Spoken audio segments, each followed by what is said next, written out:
All right, still walking around Taipei, which is what I'll be doing for the foreseeable. Just picked a direction. I saw a mountain way in the distance. So I was like, I'll just walk in that direction, and I can't see it anymore. And I believe it's like across a river. I think it may be some time before I get around to any mountain stuff. I'm just gonna be a city cat for now. And I don't know if I said this already,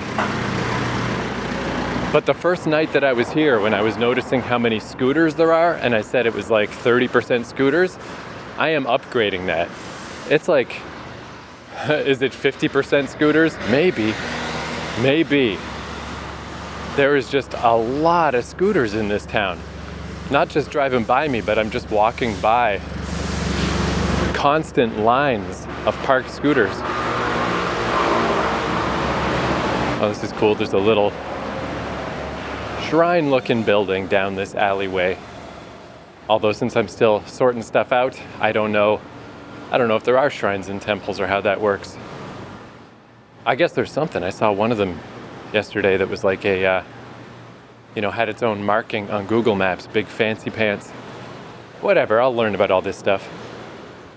But yeah, it's so fun to just walk and just to not know at all where you're going or where anything is, and not even to have a destination or any plan.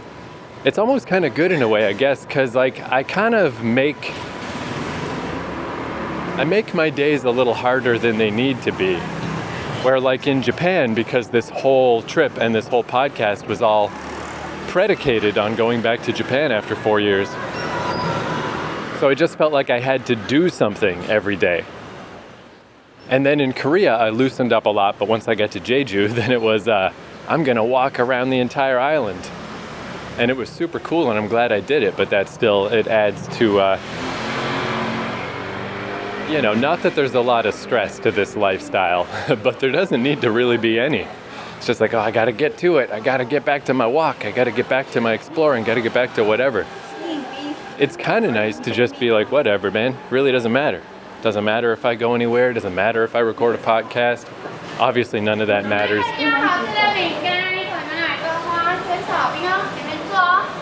I mean, obviously, none of that matters fundamentally, but it like extra double doesn't matter. It's just a new place, whatever. Just soak it in a little.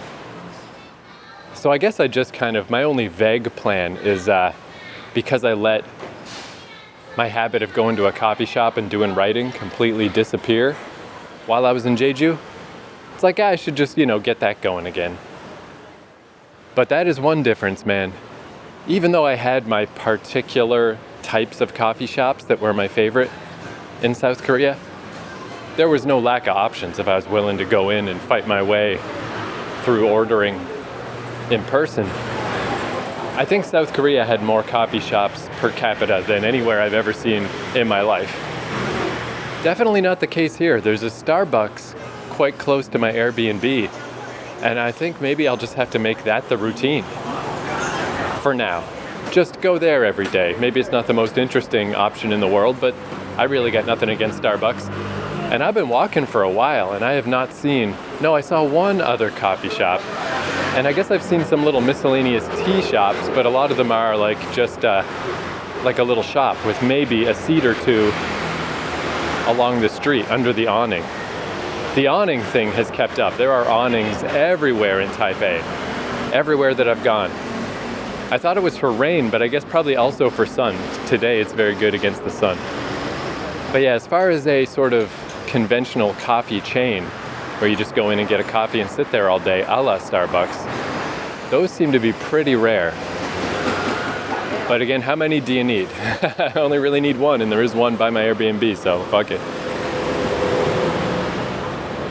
And yeah, what little I know about things feeling Chinese, definitely there's no question.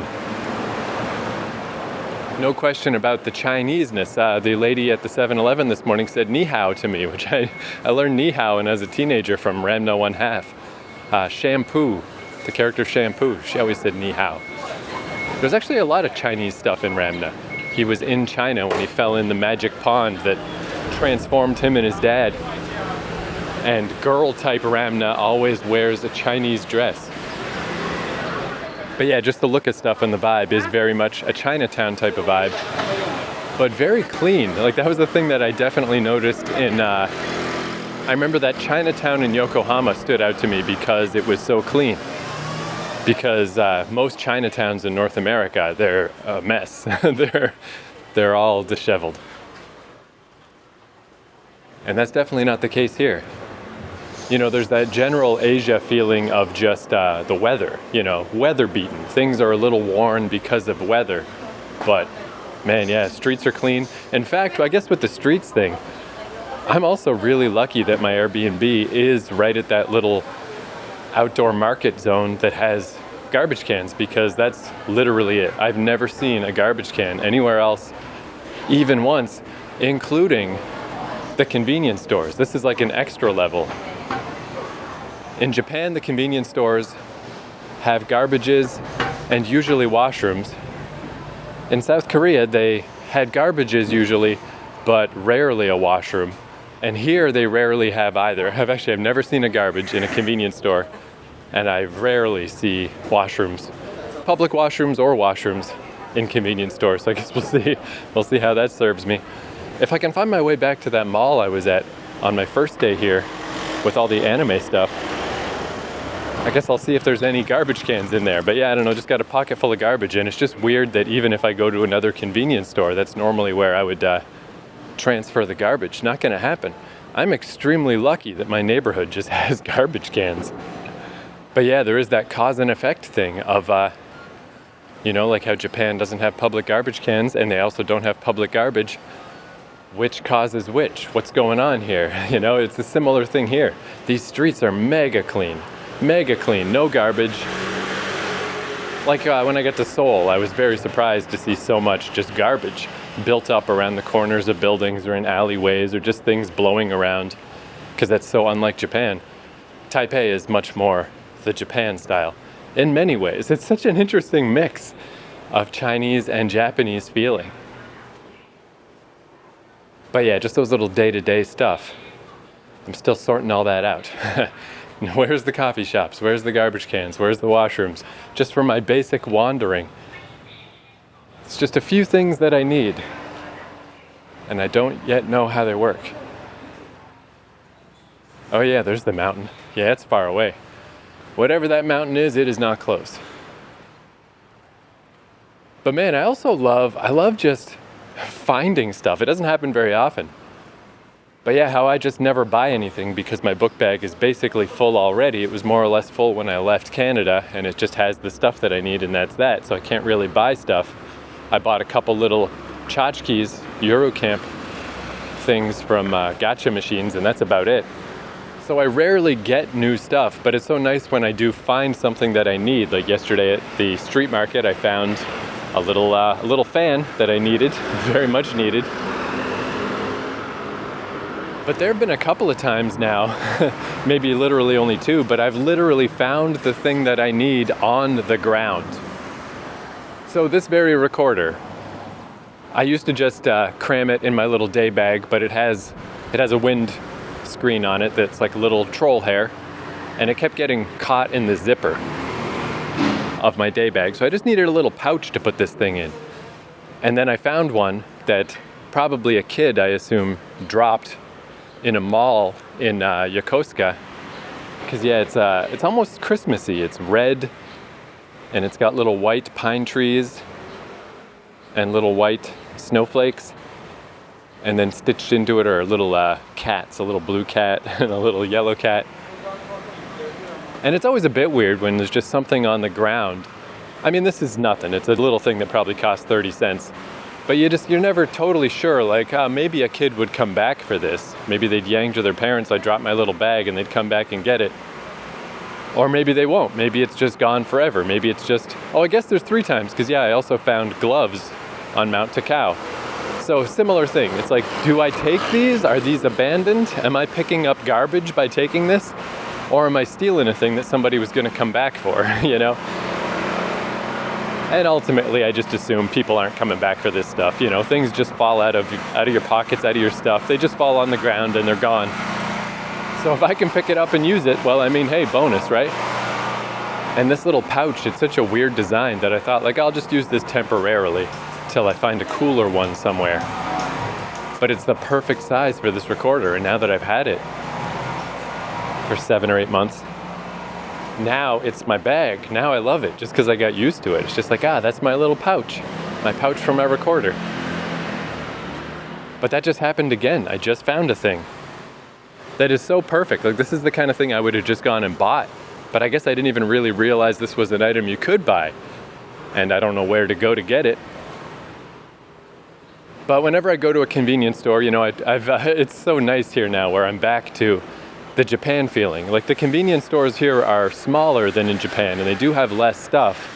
But in general, it's that Japan feeling of I can just grab whatever, just grab a different random thing, just try different stuff, and then just have a delightful time eating it. It's much more in line with Japan as opposed to South Korea, where I was always struggling.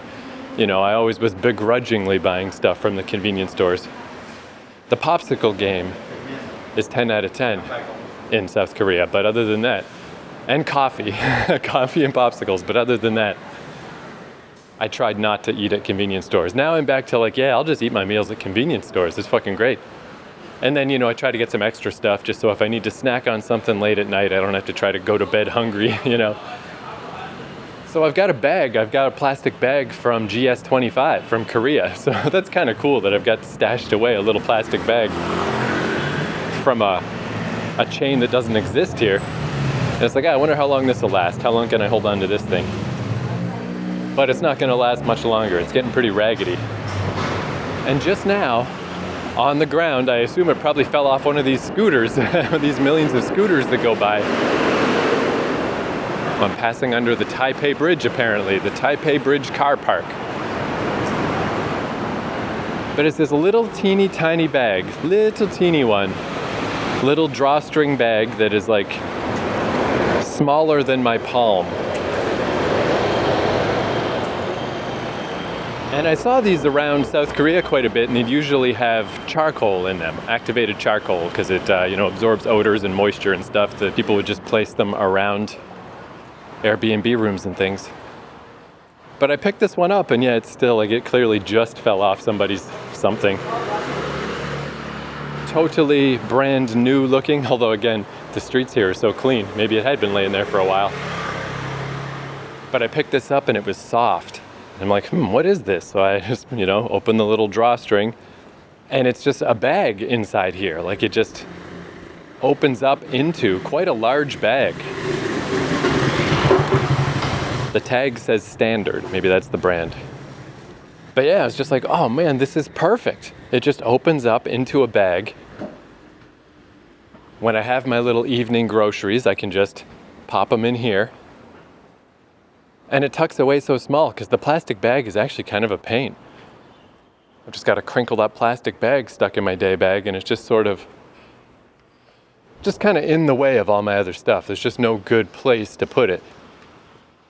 So this thing's even smaller, and it's like a real bag, and it's just cool. It's just so awesome. It's just a teeny little thing. I don't know. I feel like back in Canada, they'd probably charge you like $8 for this, but around here, it's probably like $2 or $3. And again, I was just like, I could just leave it on the ground in case someone comes back, but whatever, it's this dumb little thing. They can easily replace this if they need another one. And likely, they'd have no idea where it went, where it fell. They're not coming back for it. And I am going to use it. So I just think that's so neat. It's just like, because I kind of live under that philosophy in general of don't be at the cutting edge, don't get the brand new phone, don't get the brand new this, the brand new that. If you live behind the curve, there's just all kinds of technology that's a little bit older, or just used stuff that's still fine. My weather-resistant jacket I got used in Montreal for, I think it was like $30 or something for this like awesome expensive jacket. I've got a Google Pixel phone, but it's a Google Pixel 2. Who knows what they're up to now? Probably fucking who knows. Not 2 though. And I got it mega cheap because it's older, and it had it was like a display model at a store. So it has a little Google logo very gently burned into the screen that you can only see on a pure white background. So I got this phone for like, it was like $60 Canadian. Like, the world is full of awesome tech, and you can have all the cool stuff for very cheap. If you just hang back a little bit, just hang back a little. But then this is like the most literal version of that. I mean, I guess this isn't technically something a person didn't want. They obviously dropped it. But through whatever means, it's now gone from their life. And I'll just pick it up. I'll just pick it up right off the ground and be like, holy crap, that's exactly what I need. Don't mind if I do. Thank you, world. God, this is like the most boring podcast in the world. But I think this type of shit is so interesting. This is what I love. I love this little bag. And this just makes it even better then. Again, I'd be fine with going to buy one of these. I just didn't even know this was a thing. I'm not a big shopper. I'm not browsing stores a lot. But yeah, not only did I not know this existed, and I don't know where to go to buy one, but that makes this double great, is I was taught about this by finding it on the ground. I threw it on the ground. I'm an adult. Anyway, I'll stop yammering about it now, but I just think that's awesome. I'm so jazzed. I'm so pleased. Man, yeah, I'm on the other side of the bridge now, just walking. And yeah, still second verse, same as the first. Scooters everywhere. Oh, that's an actual Yamaha store. So that helps explain why there's so many scooters there specifically. Still awnings, like literally awnings, in front of like every building. Every block is largely covered by an awning, which is nice. Like I still got my suntan lotion. I had some left over from Korea. I put it on. But yeah, I really needed it mainly because walking around Jeju, I was in direct sunlight all day and I was dying. Around here, yeah, you can really stay out of the direct sun as long as you're in the city. And yeah, I still have not seen, not only not seen a Starbucks, have not seen a Starbucks equivalent anywhere. It seems like coffee is maybe not a big deal in Taipei. Coffee shop culture is maybe not a big deal in Taipei. So maybe this, I'll get my writing habit back on track by going to a coffee shop every day. Maybe that'll be a little tougher than I thought. But again, there's one. There's one right by me.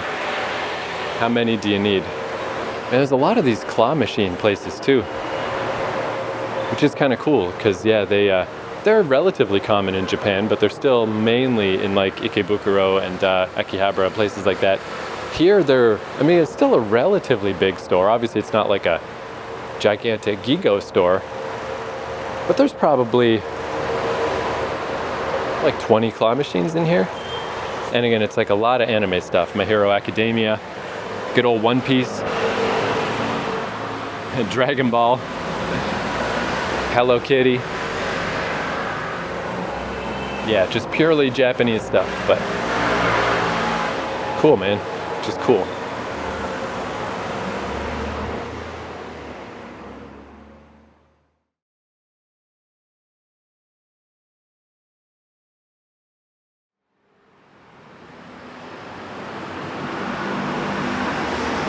Well, I found some more garbage cans. I guess you just gotta look for a very major street. I'm on whatever the major street is, heading to the main MRT station, which is the one I got off of when I came from the airport that went straight into the underground mall. I'm almost there. Head back to the cool underground mall. Hopefully literally cool, because it's a bit hot out here.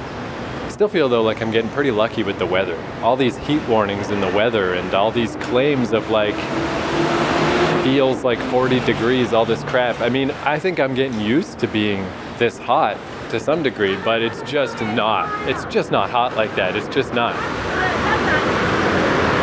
I've had some of those days out here on my trips where it's just insane.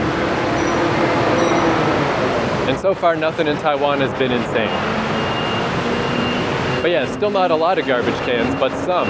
Anyway, there's just a fucking flood of scooters. And yeah, even though the normal traffic is pretty aggressive, yeah, the scooters, they're really, really ready to blur every line. And I really think maybe 50% is not enough. I guess I'll just stop trying to put a number on it. But let's say that the scooter traffic is at least 50%. It's just like, man, there's so many of them. I mean, I guess maybe I shouldn't be so surprised, because I guess it was like this in some ways in the Netherlands. I mean, in the Netherlands, the bicycle traffic is absolutely the dominant traffic. No question. It way outstrips the cars everywhere that I had been. So the scooter saturation here is not as high as the bicycle saturation in the Netherlands, but I guess it's similar in the sense that, yeah, I don't know, I guess this is just how processes work in big cities. When you get a couple million people together, once something starts trending a certain way, it can really become evident.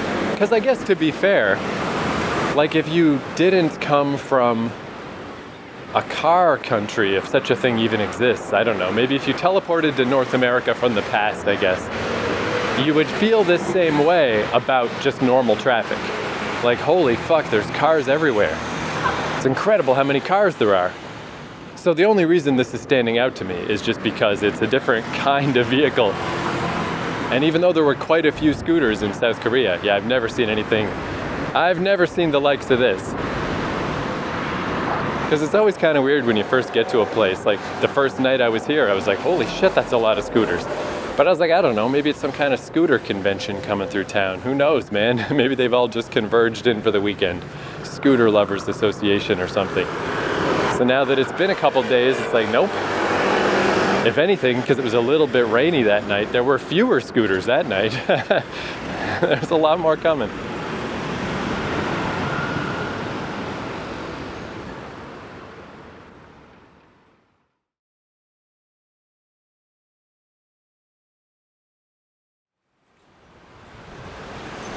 Hey, I found another Starbucks. It's a little north of the main MRT station. At first it looked huge because it's at the corner of a building and it goes up to the second floor, but it is just the very corner. So the bottom was packed, there was a lineup. Who knows what the upstairs was like, but it's like, yeah, that's fine. That's fine. Maybe I'll just stick to that one by my house. But I also just passed by a little, I've been walking around for like almost 2 hours. I found a place called Louisa Coffee. It was a little busy, but that exists. That's a thing. That is like a basically go in, sit down, buy a latte looking coffee chain. Maybe chain, I don't know. Maybe that's the only one that exists. But yeah, definitely that's going to be a case of I'm going to have to make a mental map of where the coffee shops are and guard that information to my last, because they are going to be few and far between.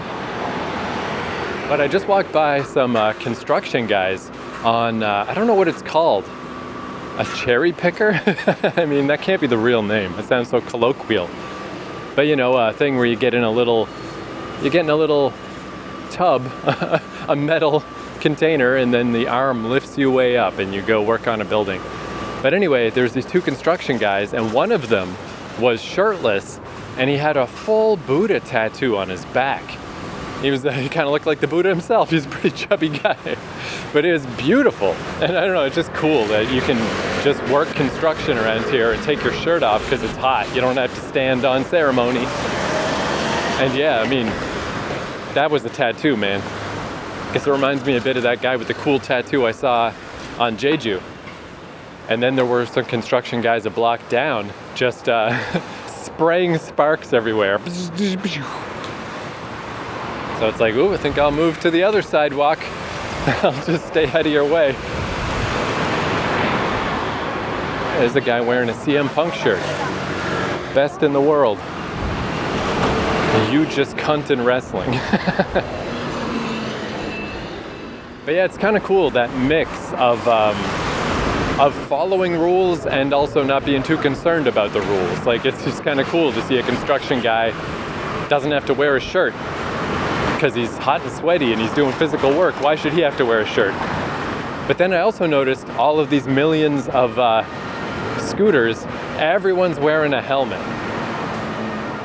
And maybe it's a little weird to even notice that. Maybe it's like, yeah, well, of course, why wouldn't they be wearing a helmet? But I guess helmets always stand out to me a bit because when I was growing up in Eastern Canada, I went through the transition process.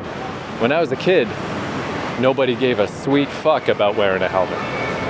So I remember when I was a teenager, when the law came down that you need to wear helmets, and I kind of resisted at first because I was like, helmets aren't cool. So people just weren't wearing helmets, but then, you start hearing around town, like, did you hear they're giving out fines now if you don't wear a helmet? And remarkably quickly, within maybe a couple of years, everybody was wearing a helmet. Maybe it doesn't take that much necessarily to get people into line. And now that I'm older and wiser, I'm like, yeah, of course you're supposed to wear a helmet. How fucking insane that we used to not wear helmets. What the hell is wrong with us?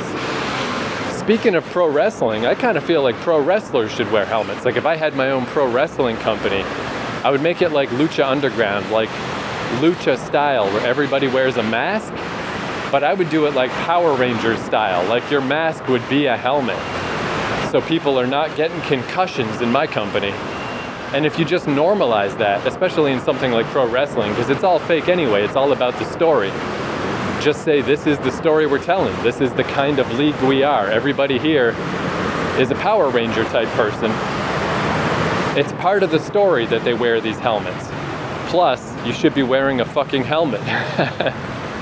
But yeah, that mix though, of everybody's following the rules. Everybody is wearing the helmet.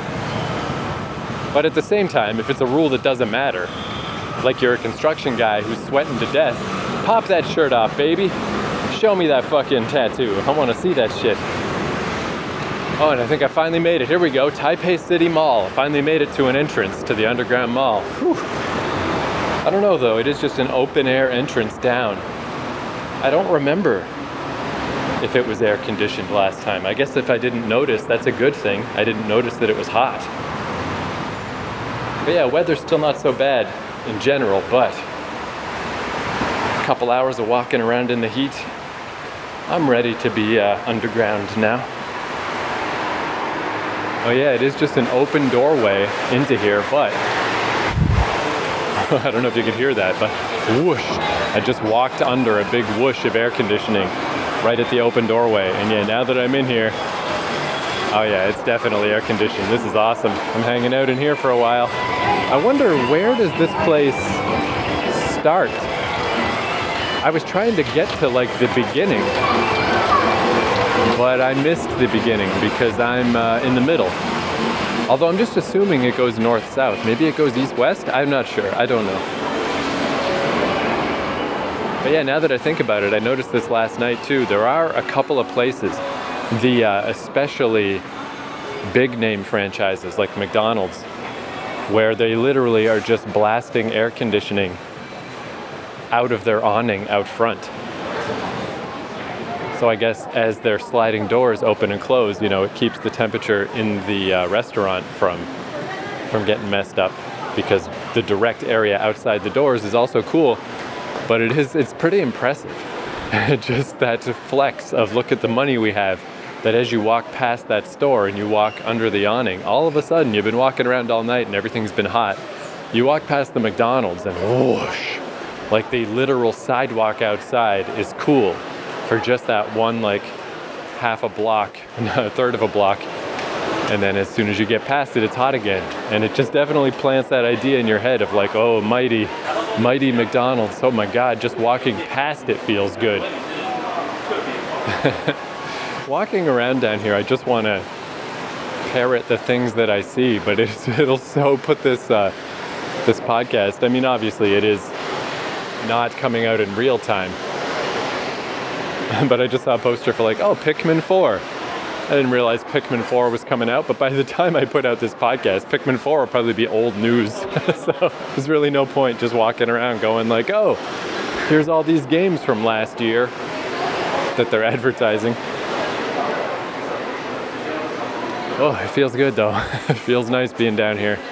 Man, if there was a coffee shop down here, I'd be all right with that. I don't think there is, but hey, that's a good excuse to walk all the way down the length of it and then walk all the way up the other side. Just to see, just in case.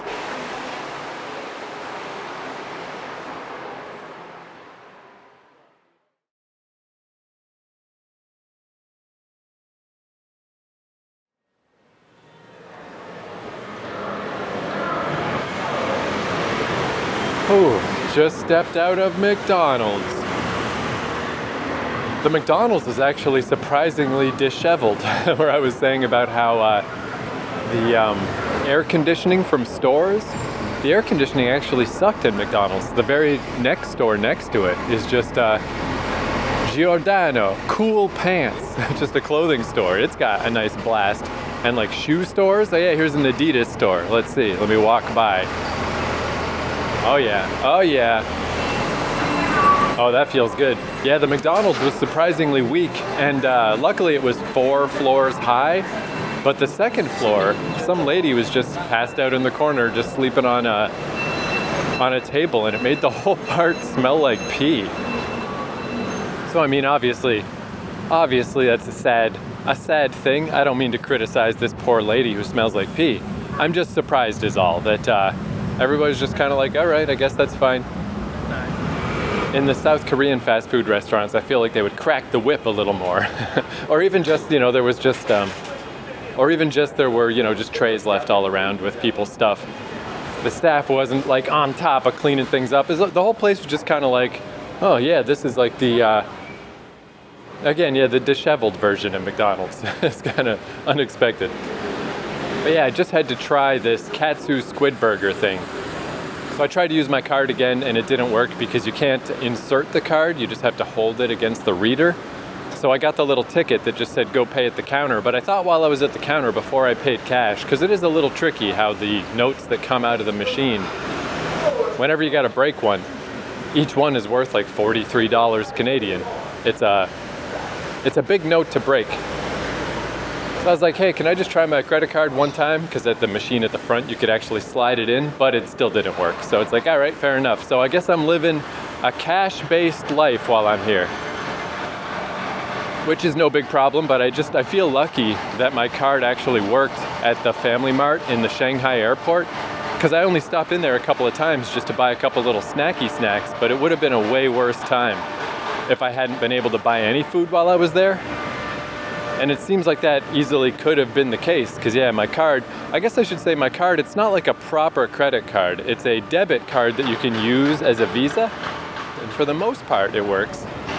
But yeah, every once in a while it just does not work, and that seems to be the experience so far, the little bit that I've tried to use it in Taipei. But yeah, I don't intend for McDonald's to be a big part of my routine like it was in South Korea. But that was actually really cool. I am glad I went that one time, because like that was the most regional feeling, regional McDonald's stuff I think I've ever had, because there's always like the stuff that's a little different. Well, I mean, in Atlantic Canada, we even had McLobster for a while, which I guess that's actually pretty different, but that's quite rare. I don't know if they still do that. But like the bulgogi burger, for example, in South Korea, is extremely similar to just the morning sausage, just now in a burger form with the sweet sauce. Stuff like that, like slight differences. Where this thing was really different, this squid burger, it was squid katsu together, or you could get squid and just beef patties. So I ate it as 2 halves, basically, because I've become a guy who I just use a little plastic fork. I'm a guy who does not touch fast food with my hands if I can help it. It just makes my life a lot better, because you cannot get that fucking smell off your fingers. So I basically split it into 2 burgers and ate them separate. So the katsu half was, pretty good, but just like a little breaded pork thing. Though the ad in the McDonald's was like, from Hokkaido, all this stuff. Like, yeah, maybe. But the squid burger, I mean, that's what it was. It was a squid burger. Again, it's just like breaded and deep fried. But yeah, I'm eating this thing and it's like, wow, yeah, look at that. It's just squid in here and it tastes like squid. And it was fucking good. I was really impressed by that. That didn't feel like McDonald's at all. That felt like, wow, this is extremely different. And then I got, as a dessert thing, a taro bubble tea McFlurry. And again, like different flavors of McFlurries are just like, whatever, just put some different stuff in the ice cream. But taro bubble tea, I mean, that's what it was. That's what it tasted like. And I was like, this is great. Like, it's the most I didn't feel like I was at McDonald's while being at McDonald's. It was really cool. It's almost worth going back.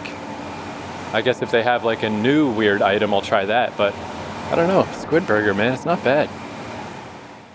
But yeah, since I got that fancy pants burger, upsized my fries, got the McFlurry, and then the total was $311. And I'm still just I just can't wrap my head around it, you know? I just don't know what stuff comes out to.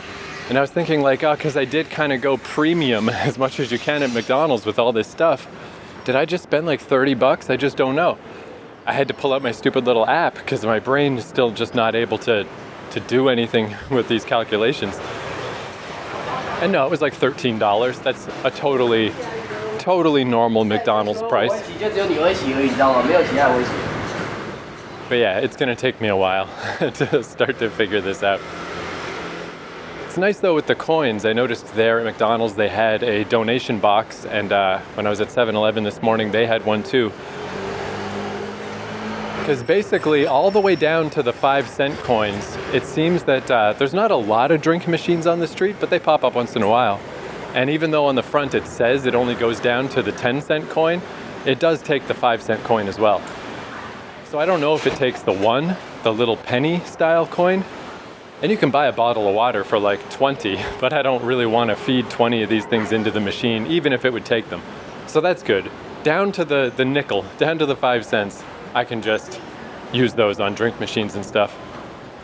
And the little teeny ones, the little pennies, I can just put those in donation boxes. Just to get rid of them, because I've already got a stack that I just left back at my Airbnb because I don't want to fill up my pockets with these coins. Unfortunately, the prices don't come out to a nice even. Like that's where we actually got rid of pennies in Canada. We just don't do that anymore. And I noticed a lot of the prices around here are like 48, 49. And it's like, oh man, just make it 50. It's just easier. I don't want these little coins back. The smallest denomination coin is annoying and useless in every country I've ever been to in my whole life. So yeah, I do kind of like that Canada got rid of them. Canada too, I mean, we still have sales tax, so our prices all end up weird anyway, and we just round it to the nearest 5 cents. But yeah, around here where the price is the price, it's like, oh man, just even out those prices. But it's the classic, you know, the 99-cent thing. Oh, this product's only 29 cents instead of 30, so it looks cheaper than the other one. It's like, just fucking charge 30, bitch. I don't want this penny. Nobody wants it. Oh, shoe store, walking by a shoe store. Oh, feel that, feel that. Oh, that feels good. Feels real good.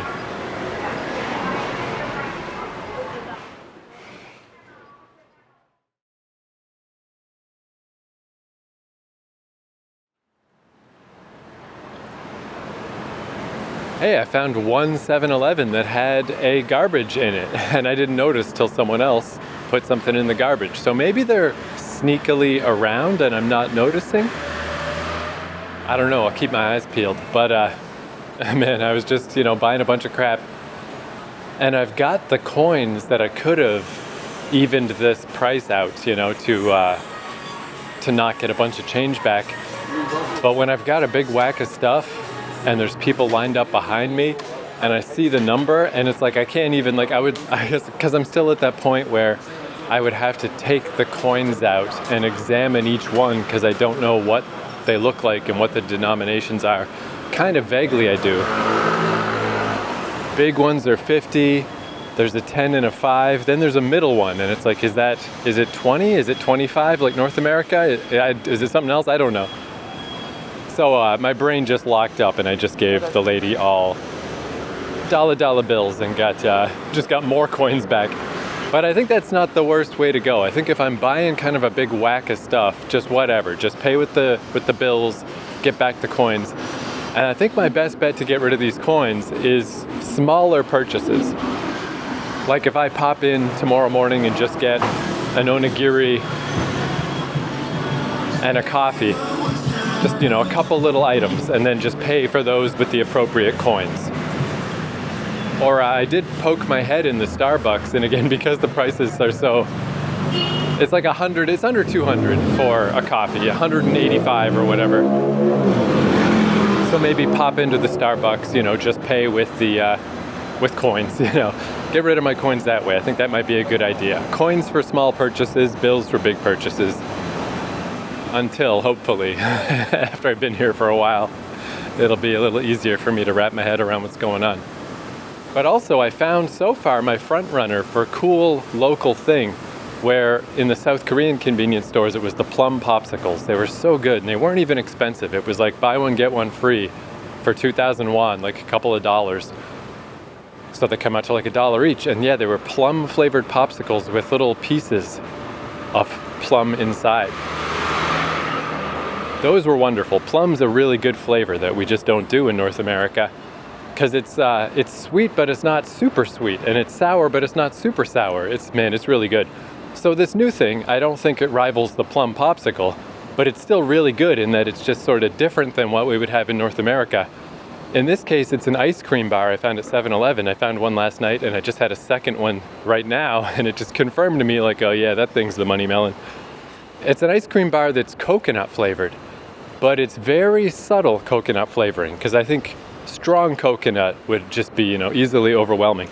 This just has a milky, gentle coconutness to it, and little pieces of fruit inside, which I don't know what types of fruit, I don't know what they are, but it's just real nice. Real nice, subtle little ice cream bar.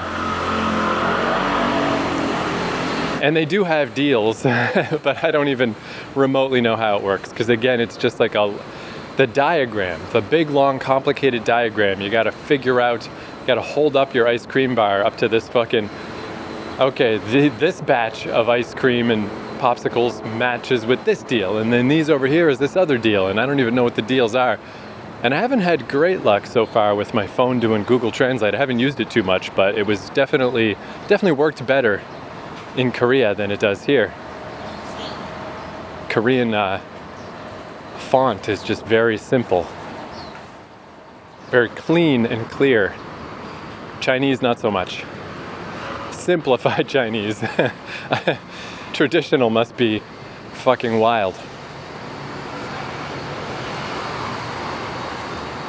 But I just decided, like, you know what, I don't care. I mean, it was kind of worth jumping through the hoops in South Korea because I was walking around an island, I was outside all day walking. It was worthwhile to have a bunch of popsicles and a bunch of ice cream bars and just, to fuel me along on my journey. Here, whatever, dude, I don't need the buy one, get one free, buy two, get one free. Who gives a fuck? How about I just buy an occasional ice cream bar and just pay for it like a normal person? So that's my plan. And yeah, so far I haven't noticed a lot of that stuff. It was super duper evident in South Korea, like so many. Buy two, get one free, especially, and then occasionally a buy one, get one free, or then with the popsicles, like buy five, get half off all of them, stuff like that. That's just, not a thing here in that way. So good, I'll just fucking say never mind, and I'll just buy whatever I want to buy in individual amounts and not fucking worry about it.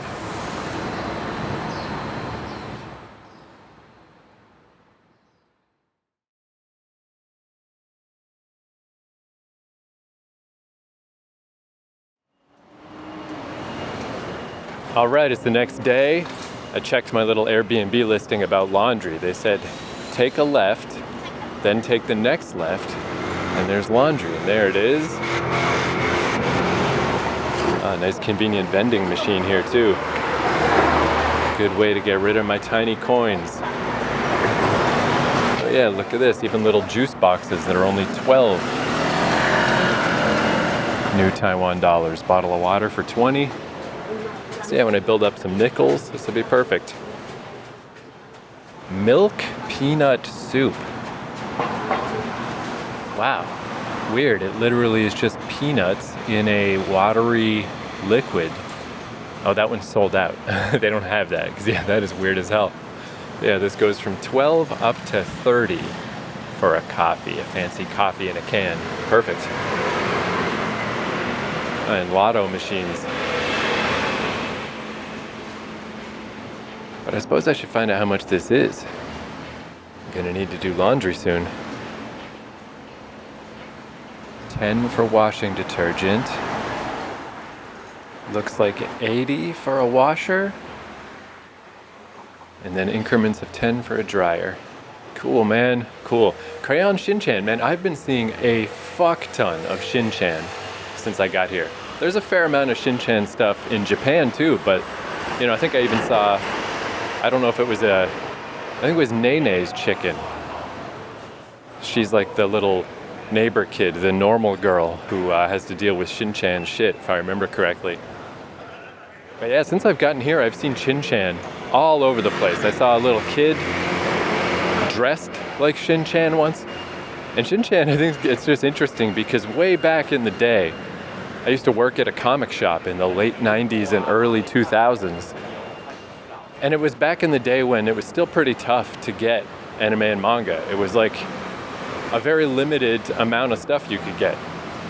You could get Viz comics, like Rumiko Takahashi stuff was pretty readily available. And, the older stuff like Akira. But even like Akira is a good example. In order to sell Akira in North America, they felt like they needed to colorize it and sell it in comic books that were more akin to a North American comic. Just, it was a weird time. And then when the door started breaking open, Tokyo. Oh shit, oh that's Coffee Geek. It's like, where'd that cool music come from?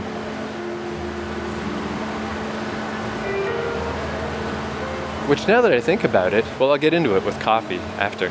But yeah, Tokyo Pop started putting out stuff. Anyway, I remember Shin-chan was one of those middle-level comics. It wasn't one of the first comics. It was like the second wave. And I just thought it was so funny. It's just this weird gag comic about this little kid who, just loves taking his pants off and showing his dick, like drawing an elephant on his belly where the elephant's trunk is his little penis. And like it's a funny gag comic for kids in Japan. But in North America, it was like a weird comic for, at the time I was like 20. It was for me. Because, our cultural milieu is just different. But yeah, I really liked Shin-chan. And then all these decades later, just to see it's still going strong. There was a Shin-chan movie when I was in Fukuoka. Yeah, he's all over Taiwan. And I've been lucking out with the weather, too. I still see all these heat wave warnings every time I look up the temperature online, but I do have a little temperature thing in my room connected to my air conditioner. And today it went like 30, 31 degrees Celsius, 32, 33. And I was like, oh man, if it goes to 34, I might finally have to go pay the fucking Airbnb owner to use the air conditioner. And then it went back down to 32. I was like, oh, nice. And then stepping outside now, I've just been staying up late trying to sleep in because it's best to try to avoid the midday this time of year. No, there's no benefit to getting up early. So it's like 4 p.m., 4:30. But it's very overcast. It's all cloudy. And I'm just like, oh, all right, cool. Like that explains it. It's probably supposed to be a heat wave, but good old clouds. Maybe I'll get rained on. I guess we'll see. But there's so many awnings here. I feel like I don't even have my umbrella. But I think it'll be all right. I think I'll be able to get home with minimum problems, even if it rains. Famous last words. And yeah, I'm just walking past the Starbucks. So I noticed yesterday that it started to occur to me how coffee culture is very, very minor in Taiwan. Hadn't occurred to me at first. I just assumed coffee was just big business everywhere. Japan, it sure is. North America, it sure is. South Korea, it double is. The Netherlands, yeah, the Netherlands, it's a little strange because a coffee shop there means a place where you can buy weed. But their cafes and Starbucks and shit, are still very prevalent all over the place. But yeah, not here. I was having a really hard time finding coffee stuff. And I did pop in this Starbucks yesterday just to take a gander, and it's like, okay, it's 181 new Taiwanese dollars or whatever for a coffee. So I was like, okay, maybe that's not so bad, Again, I'm having such a hard time with the numbers. I have to look stuff up before I know what's going on. Maybe I can just make it a habit to go to that Starbucks each day and do some writing. But even in South Korea, where it's like $5, $5.50 for a fancy coffee, I was like, that's one benefit to letting my daily habit lapse is spending $5.50 a day on coffee or more. That really adds up. And here, just for a normal latte, I was like, so what is that? 181 or whatever. It's almost $8. I was just like, whoa, like that's just not gonna work for me, brother. Like back in Canada, I guess where the coffee shop writing routine is really good in Canada is because of Tim Hortons. Here's a claw machine full of shin-chans, just full of shin-chans. Because yeah, at Tim Hortons, you can go get a coffee and a donut for $3. You can just get a coffee for $1.50. You know, it really is a place you can just stop in every day, sit there for 40 minutes or an hour, just do some writing. You can easily make that a daily routine that does not at all break the bank, plus you get a coffee out of it. Like, it's very comfortable. Where, yeah, spending $5, $5.50 a day on a latte, that's a lot more than I want to do. But there was no real other options, you know. In Canada, there is places you can get cheap coffee. There just really isn't in Japan or South Korea. So I was like, well, whatever, that's how it is. But yeah, here in Taiwan, it's another level up. $8 for just a latte. Just under $8. I just can't do that, brother. I'm not gonna. That's way too much money. It's fucking crazy. And it's not an especially big store, so it's still a little packed in. It's not like I can just sit there for 3 hours and, you know, that's how I would kind of justify buying expensive coffee, is that it's like you're renting an office space. Yeah, it's a bit expensive, but you get a place to just sit and do work for the afternoon. But I don't think that'd be very comfortable here because there's not that many shops and they're just not that big. So I don't know, I've just got my eyes peeled. We'll see. I think the better plan, because you know, you still can get cheap coffee, just not at a Tim Hortons type place. You gotta go to a convenience store and then you can easily get coffee for $1.50. So I don't know, I just gotta find a place, I guess. Find a place where I can, I don't know, maybe somewhere I can just sit outside in the shade. I don't know, I really don't know. I don't have a plan, but I know what is not the plan, and that's spending $8 a day to go to a crowded Starbucks. Fuck that. But yeah, it also made me realize that I have been having a bit of a hard time finding coffee in the convenience stores, in the 7-Elevens and Family Marts. Not that they don't have it, they still have coffee and they still have a few different kinds. But I have noticed a couple of times that I have to look around a bit. Like I'll look at a whole shelf of drinks and it's only tea and water and there's no coffee. Or I'll look at the other place and it's like, you know, yogurt drinks and energy drinks and tea and then maybe like one little coffee. And you gotta find the coffee, you gotta seek it out. But it didn't occur to me that that was consistently happening till I realized the lack of coffee culture around here. And it's like, oh yeah, that lines up, that makes sense. That I'm not really seeing a ton of coffee. So yeah, anyway, there's no question about it. Coffee is not a big thing in Taiwan. So yeah, that makes me think that Coffee Geek place around the corner from my house, I was like, oh, that's a neat little latte shop. That place is just kind of cool and hip. But now I'm realizing it's more than I thought it was. It's actually like valuable. It's like, maybe it's actually fucking pretty cool that that thing's there.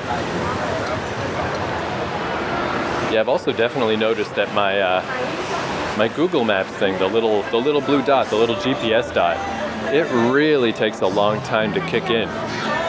Like way longer, like 5 or 6 times longer than anywhere else. Maybe it's because of all these awnings. Maybe it's because I'm protected from the sky. In fact, let me just go, this is like I'm on this walking street, this like outdoor market. Maybe if I go walk out here outside of the awning, it'll kick in more. I'm trying to learn the neighborhood, but it's confusing.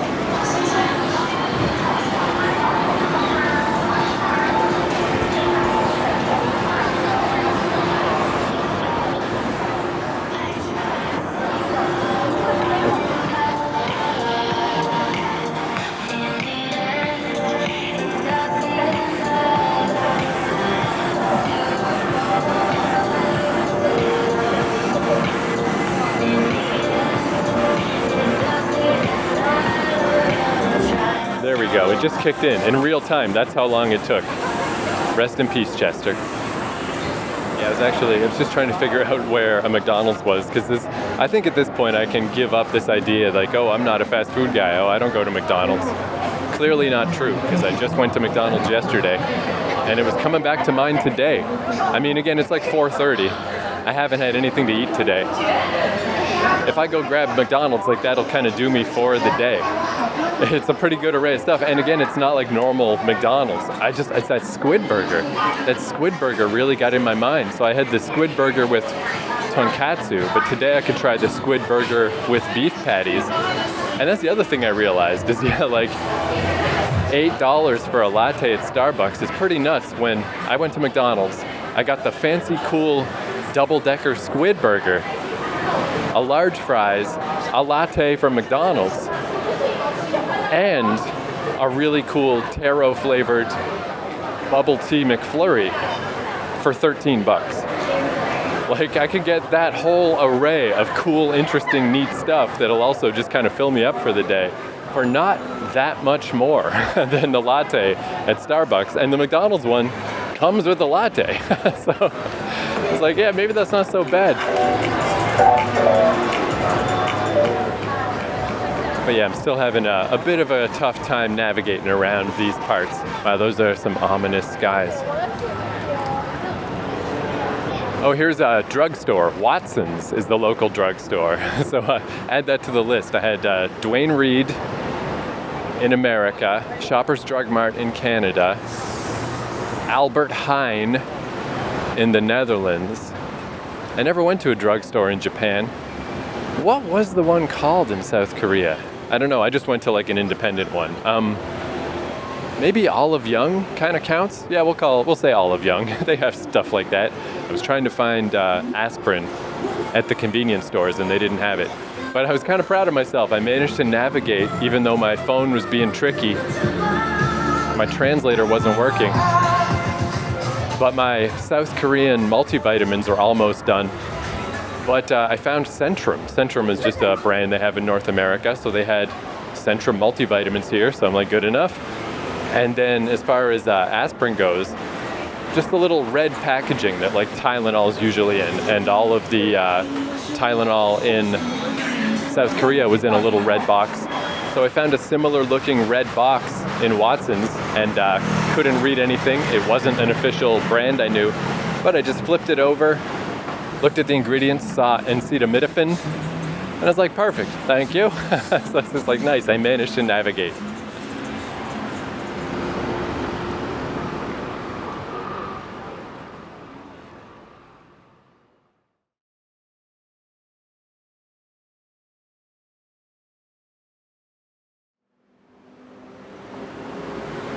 Wow, well that was the first. I just was walking along and saw a little corridor opening kind of thing. One of those things that it's like it feels like it's indoor and outdoor at the same time. One of those architectural feels that you get in Asia that never happens in Canada because it's too cold. So I was like, oh, I wonder what this is. It's like an archway. You can walk through this hallway. Maybe it's like a market or something. But no, it turned out it was actually a hospital. So I was like, okay, well, this is a little weird. I guess I'll just walk through to the other side and just get out of here because I'm not supposed to be in here, obviously. But I did see, go downstairs for the food court. So I was like, well, let me just swing down there. Let me just see what the food court's like. And then, I mean, I've run into a lot of situations with low door frames and, a lot of Airbnbs where I hit my head. The awkwardly sized showers, that joke in Lost in Translation where Bill Murray doesn't fit in the shower. It's a little exaggerated and he's like 6'5" or something. But I have had situations like that. But this was the first time I've been somewhere where the actual ceiling was lower than my height, lower than 6'2". So I had to crouch the whole time and it took me a while to weave my way through the downstairs and finally find an exit and get out of there. And I was like, man, this is weird. This is a low fucking ceiling, man. And I know it's very fucking ridiculous to hold up McDonald's as any kind of a cultural experience, but I'm gonna stand by this one. If you happen to be in a country that has squid burgers at McDonald's, I don't know how often this pops up, it's fucking worth it, man.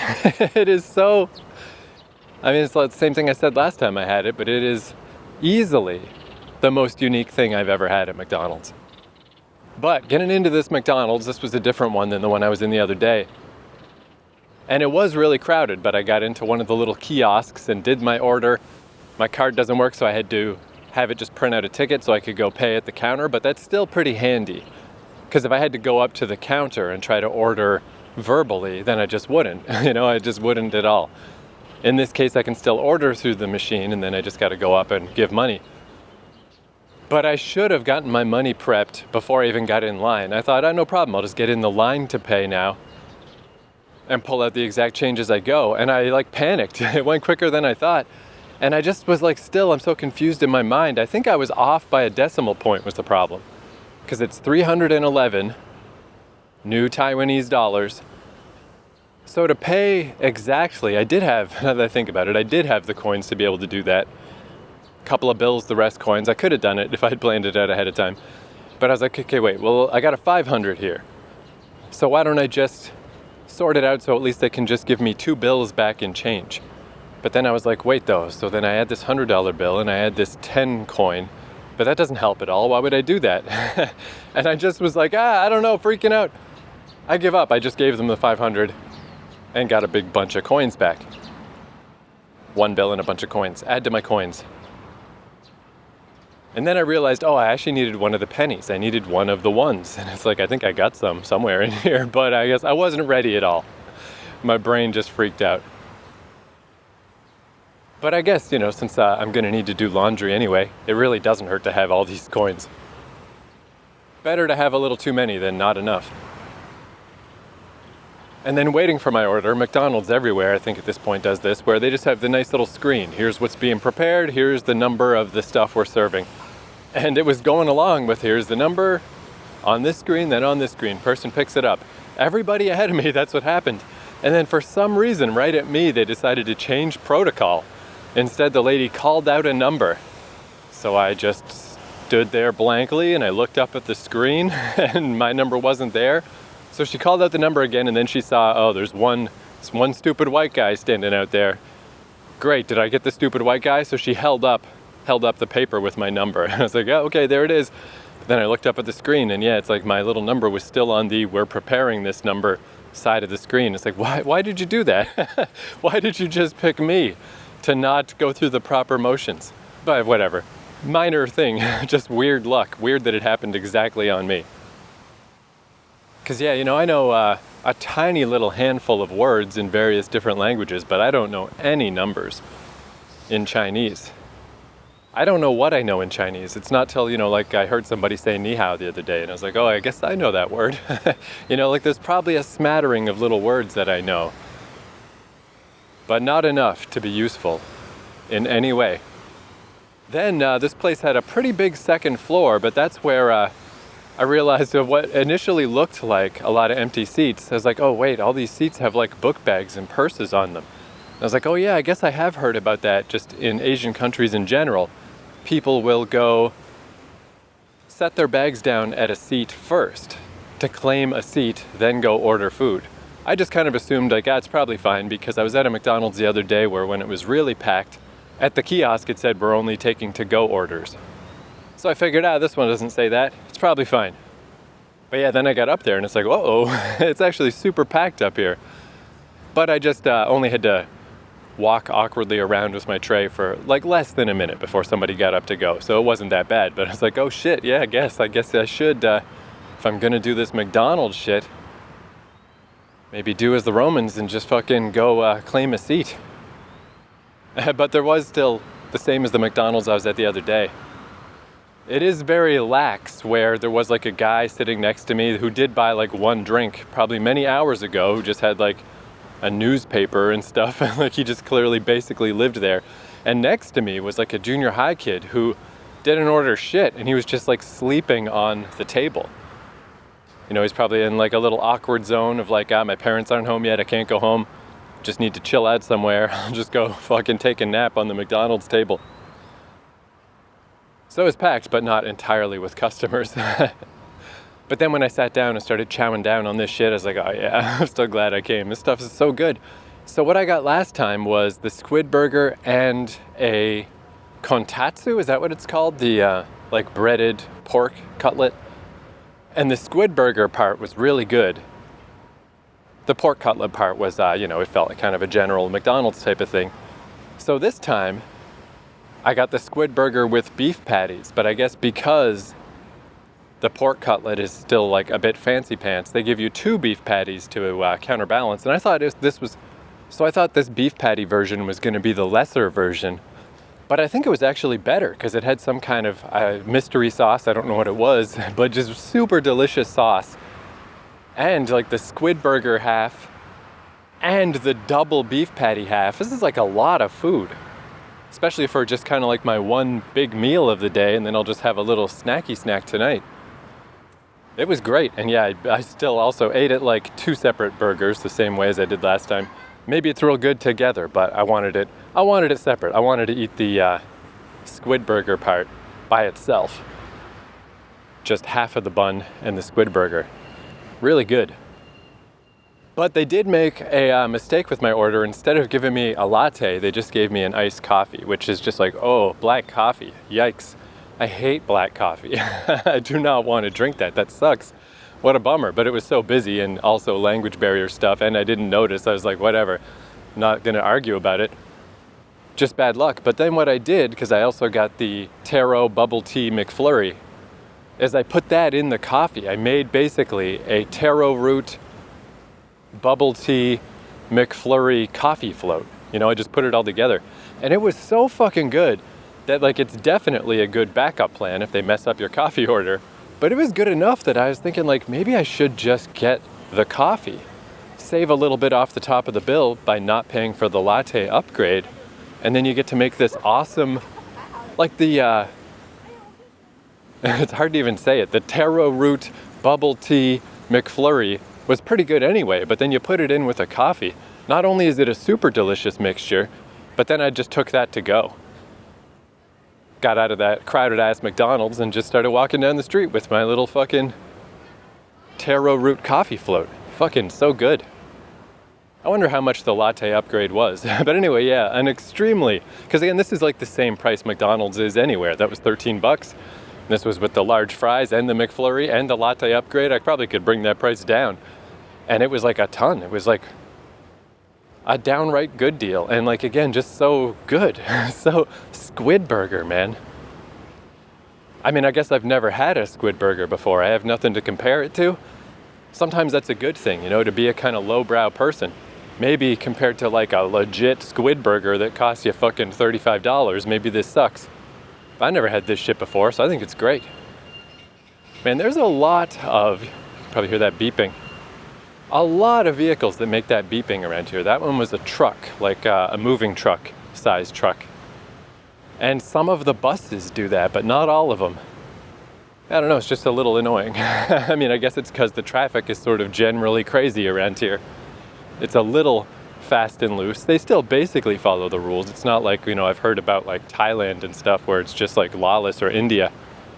It's not at all like that, but it's a lot more fast and loose than I would prefer it to be. So maybe that's why it's important that these big vehicles beep. Well, like for example, just today, a walk light switched for everyone to walk, and I took one step off the curb and this car came zooming over. And luckily the old lady next to me, she noticed the car and she also stopped, because this guy, he just didn't stop for us. And I can see his thought process where he was just going to a parking spot right past us. So he had a red light, but I can see what he was thinking of, just like, I just gotta sneak through this intersection, just get to this one little parking spot, just past the walk light. It'll just take a second, let me just vroom. But you can't fucking do that, man. Like, we're all stepping off the curb already. You almost hit an old lady and me, you fucking dickhead. That's a perfect example of like, just, skirting the traffic laws a little. But that's really all it takes to cause calamitous problems. Just fucking wait at the intersection, you dickhead. So anyway, that's the vibe of the traffic around here. Not terrible, but I gotta be a lot more alert than usual. So maybe that's why there's so many random beeping vehicles around here. I just walked by a sign that said it's a mere 29 degrees right now. That's downright nice. Oh, it looks like I'm at a museum. but the name is not in English, so I don't know what it's called. Oh, National Taiwan Museum, it says on Google Maps. That's probably a pretty major one. Cool. I've also noticed, I haven't really explored too much of this central area. I'm just wandering at random to different places, but it seems like there's like rivers more or less all around the center. I'm near one of the rivers. I've kind of gotten somewhere near it, but I haven't actually hit a river yet. But I did notice a mountain in the distance the other day, but then I realized I was walking over an overpass and it's like, oh, there's another mountain the other way. There's a big mountain to the north and a big mountain to the south. So I can't use the mountain as navigation. I can't see the mountain between some buildings and go like, oh, that's north or that's south, because it could be either. I guess I can know it's north or south. But that's good to know. It's good to know that there's two mountains, that I didn't start just like trying to navigate based on a mountain and then realize that there's two.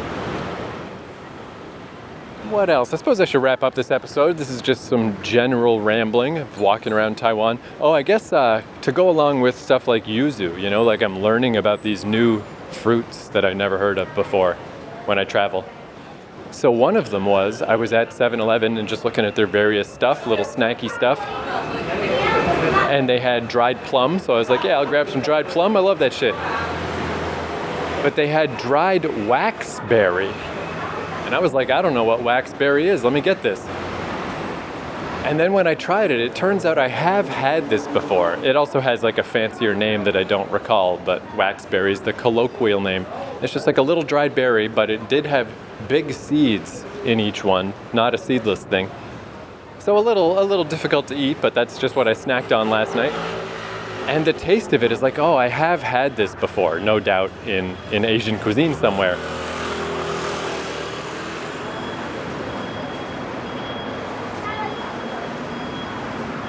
Yeah, it's weird with these beeping buses. Like, it doesn't just beep while it was slowing down. Like, it's parked and it's still just beeping. Does it just beep all the livelong fucking day? I find that so weird and annoying.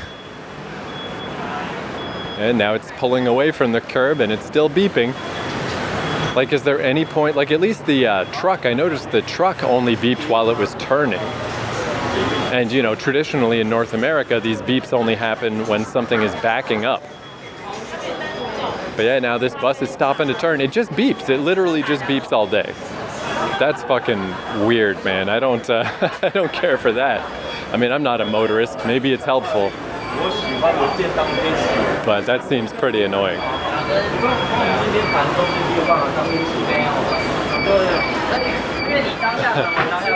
And this beep, that's the beep of somebody's coming out of a driveway. Just a lot of beeps going on around here. Anyway, waxberry, it's a little hard to describe, it's just it's not super sweet. It's kind of a nice, smooth, not too sweet flavor. In a weird way, it kind of tastes like sucralose, like fake sugar. But it was not bad. Oh, here's another Starbucks. Look at you. Look at you. That's like, I think 3 or 4 whole Starbucks I've found so far. And yeah, I don't know, it's just kind of neat. It's kind of neat, because, like I said, I guess I sort of recognize the taste. It's like, I guess I've had waxberry before, but I never knew what it was. I didn't know what I didn't know. So that's just a nice new fruit that I learned about. And the other thing that's handy is, the dried fruit comes in a little resealable package with a little Ziploc top. And I found that really handy in Japan when I was hiking, so I could put my onigiri wrappers and stuff in the little Ziploc bag and zip it closed just so I wouldn't attract wild boars or something. Where in this case, what it's handy for is because I've got this situation. Oh, more Shin-chans. These are little teeny ones. Little tiny Shin-chan keychains. Man, there's so much Shin-chan. And there's some Easter Island heads. Jeez, are those Shin-chan socks? They fucking love Shin-chan. Yeah, shit, not only is it Crayon Shin-chan, Masao-kun, he's like the tough kid at the school. Kazama-kun, he's the fancy pants rich kid at the school. Like, they have various kinds Oh, there's that Nene? Her name's not on it. But yeah, they have multiple Shinchan socks. Jeez. Oh yeah, so so what I was saying is that since I'm at this Airbnb where I'm not allowed to flush toilet paper, and it hasn't been that bad because I'm super prepared. I bought a crap ton of, pun intended, of scented garbage bags, and like because the only thing that's really bad about putting your used toilet paper in a garbage can is leaving it open to the air. That's when it becomes a bad situation and just ruins your quality of life, especially if you're in a tiny little Airbnb room. Not acceptable. So I quarantine away my toilet paper immediately, and it's not a problem. But with these little resealable little dried fruit bags from convenience stores, they're perfect. You can just fold up your disgusting toilet paper, zoop, slide it in there, seal it up, and then put that in the garbage and never touch it again. And again, it's just like quarantine zone. It's so handy, it's so useful. Anything else coming to mind? I think that's it. I think that's it for more just random observations out and about as I walk around. Now I think the large McDonald's fry and squid burger and such, I think this is starting to catch up to me in the sense that I just need a fucking bottle of water. I'm dehydrating. So if anything else happens, I was going to say anything else magical happens, but I guess even if just mundane, stupid shit happens, I have no problem reporting on that. But I'll hop back in. But presumably that's it for this episode. Still in my first week in Taiwan, having a very fucking nice time. I'm definitely enjoying it here. Taipei is a real cool city. I like it a lot. If you've never, I've never watched the anime of Crayon Shin-Chan's. I don't know what that's like. I read a crap ton of the comics though. So anyway, if you don't know Shin-Chan, I don't know, check it out, man. Check it out, it's fucking funny. As a convoy of scooters passes by, I will bid you a fucking dieu till next time.